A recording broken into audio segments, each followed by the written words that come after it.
peligros para el niño Jesús. Abordaremos hoy la tercera parte. Mateo capítulo 2, versículo 13 dice: Después que partieron ellos, he aquí un ángel del Señor apareció en sueños a José y le dijo: Levántate y toma al niño y a su madre, y huye a Egipto, y permanece allá hasta que yo te diga, porque acontecerá que Herodes buscará al niño para matarlo. ¿Qué peligro puede representar un niño al punto de ser implacablemente perseguido para quitarle la vida? Depende qué niño sea. Si se trata de un niño común, no creo que haya problema alguno. Pero si se trata de un rey que ha sido profetizado y que gobernará con justicia y salvará a su pueblo, entonces diríamos que mucho, especialmente para aquellos que ostentan el poder. Pues esto es lo que le sucedió al niño Jesús. El Evangelio de Mateo relata: Cuando nació Jesús en Belén de Judea en días del rey Herodes, vinieron del oriente a Jerusalén unos magos, diciendo: ¿Dónde está el rey de los judíos que ha nacido?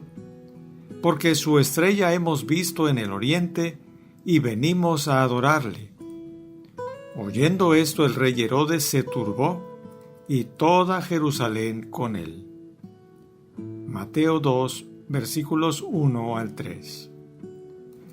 Mateo de inmediato llama nuestra atención, diciendo que Jesús nació en días del rey Herodes.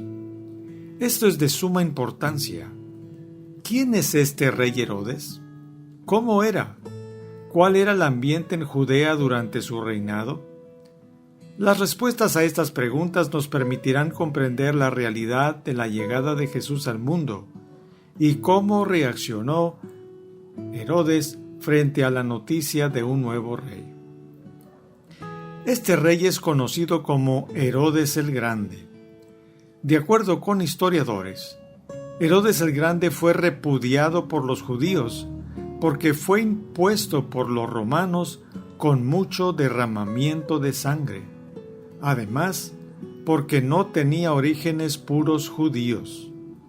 Su padre descendía de una familia de Edom, enemiga tradicional de los judíos, y su madre era árabe.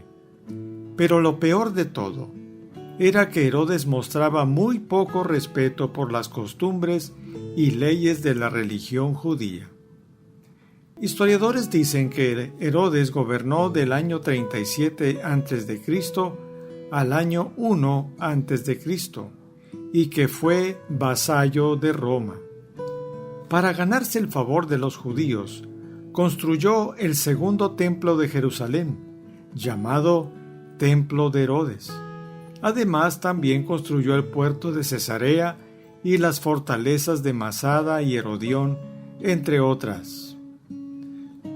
Pero Herodes es recordado por ser cruel y sanguinario. Por su obsesión, mandaba matar a todo aquel que veía como amenaza para usurpar su trono. Los magos de Oriente venían a conocer al rey de los judíos y pensaron que lo más propio sería ir al palacio de Jerusalén. Cuando preguntaron dónde estaba el recién nacido rey, Mateo capítulo 2, versículo 3 dice: El rey Herodes se turbó y toda Jerusalén con él. El teólogo R.C. Sproul señala que la expresión se turbó en realidad significaba que Herodes estaba aterrado. El rey, tras 40 años de gobierno lleno de intrigas palaciegas, se volvió paranoico cada vez más.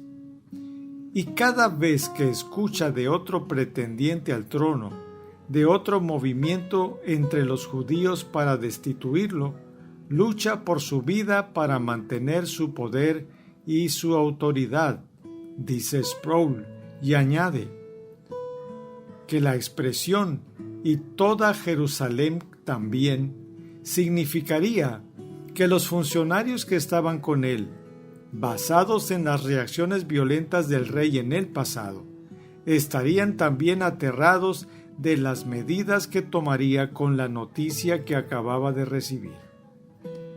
Por medio de los principales sacerdotes y escribas, Herodes es informado que el Mesías nacería en Belén de Judea, pues así estaba profetizado por el profeta Miqueas. Y tú, Belén, tierra de Judá, de ningún modo eres la más pequeña entre los príncipes de Judá, porque de ti saldrá un gobernante que pastoreará a mi pueblo Israel. Miqueas capítulo 5 versículo 2. Astutamente, Herodes envió a los magos de Oriente a Belén y les dijo que fueran allá y averiguaran con diligencia acerca del niño, y cuando lo hallaran, se lo hicieran saber, para que él también fuera a adorarlo. Al salir del palacio, la estrella que habían visto los magos en el oriente iba delante de ellos y los guió hasta la casa en Belén. Esto nos da pie a pensar que ya no estaban en el establo, sino que habían conseguido un lugar donde estar José y María y el niño. El texto dice: y al entrar en la casa, vieron al niño con su madre María, y postrándose, lo adoraron, y abriendo sus tesoros le ofrecieron presentes, oro, incienso y mirra. Mateo capítulo 2, versículo 11. Luego de eso, Dios interviene de manera providencial para evitar el asesinato del niño. Por medio de sueños, les reveló a los magos de Oriente que no regresaran a Herodes y que volvieran a su tierra por otro camino.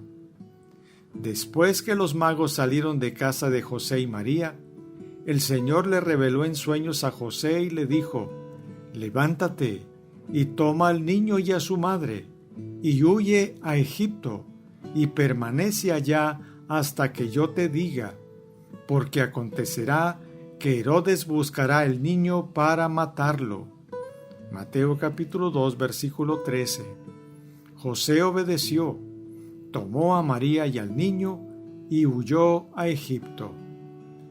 El texto bíblico dice que Herodes, cuando se vio burlado por los magos, se enojó mucho y mandó matar a todos los niños menores de 2 años que había en Belén y en todos sus alrededores, conforme al tiempo que había inquirido de los magos. ¿Qué tenemos aquí? Toda la furia del infierno en contra del Hijo de Dios. Herodes, al servicio de Satanás, llevado de su paranoia y su obsesión por el poder, no tuvo empacho en mandar asesinar a todos los niños de 2 años para abajo, pero no solo de Belén, sino también de sus alrededores. ¿Cuáles son los alrededores de Belén? Betania, Emaús, Efraín, Betel. Cualquiera pudiera decir: bueno, esas son pequeñas poblaciones en donde hay pocos niños. Bueno, Jerusalén está muy cerca también de Belén, así que ahí no habría muy pocos niños. ¿Cuántos niños fueron masacrados? No lo sabemos a ciencia cierta, pero no serían pocos si consideramos que había muchas familias a consecuencia del censo ordenado por Augusto César, y también por el hecho de que la familia hebrea normalmente era numerosa. Pero, independientemente de la cantidad, el hecho de matar niños es ya a todas luces una acción deplorable y condenable. Aun cuando los acontecimientos son terribles y dolorosos, no obstante, el escritor sagrado puntualiza que al suceder todo esto, se cumplieron las profecías de Oseas, que dice: de Egipto llamé a mi hijo, Oseas 11:1, y de Jeremías: voz fue oída en Ramá, grande lamentación, lloro y gemido. Raquel, que llora a sus hijos, y no quiso ser consolada porque perecieron. Jeremías 31, versículo 15. A la muerte de Herodes el Grande, el Señor le apareció en sueños a José en Egipto y le dijo que regresara a Israel porque habían muerto los que procuraban la muerte del niño. José tomó al niño y su madre y regresó a Israel. Pero al oír que Arquelao reinaba en Judea, tuvo temor de ir allá. El Señor se le reveló de nuevo en sueños y entonces se fue a la región de Galilea y vivió en Nazaret. A la luz de lo estudiado, podemos darnos cuenta de cuán importante y valiosa es nuestra salvación, de tal manera que Satanás movió todos sus hilos para destruir el plan salvífico de Dios. Pero el Señor, que es soberano y tiene control de todas las circunstancias, preservó y protegió la vida del niño Jesús, así como la de José y María. Debemos decir que de nuevo nos damos cuenta que nada ni nadie puede impedir que Dios lleve a cabo sus propósitos eternos, por más siniestras que se vean las circunstancias. Por otra parte, también podemos ver que Herodes desperdició la preciosa oportunidad de rendir su vida al verdadero Rey de Reyes, el Mesías, el Hijo de Dios. Los magos le trajeron la buena nueva, el Evangelio, y él, sabiendo que ya había nacido el Mesías y que la profecía se había cumplido, decidió su propia condenación al mandar matar al niño Jesús. Amigo que me escuchas, ¿te das cuenta cuánto te ama Dios, de tal manera que no permitió que su Hijo fuera muerto antes de su tiempo, para que pudiera cumplir su plan de redención? ¿Te das cuenta también que ignorar o despreciar al Hijo de Dios es tanto como hacer lo que hizo Herodes? En esta Navidad, ¿por qué no imitar mejor a los magos de Oriente y rindes tu vida a Jesús ofreciéndole tu corazón? Piénsalo y actúa. Soy tu amigo el pastor Magdiel Alanís Rangel. Que Dios te bendiga.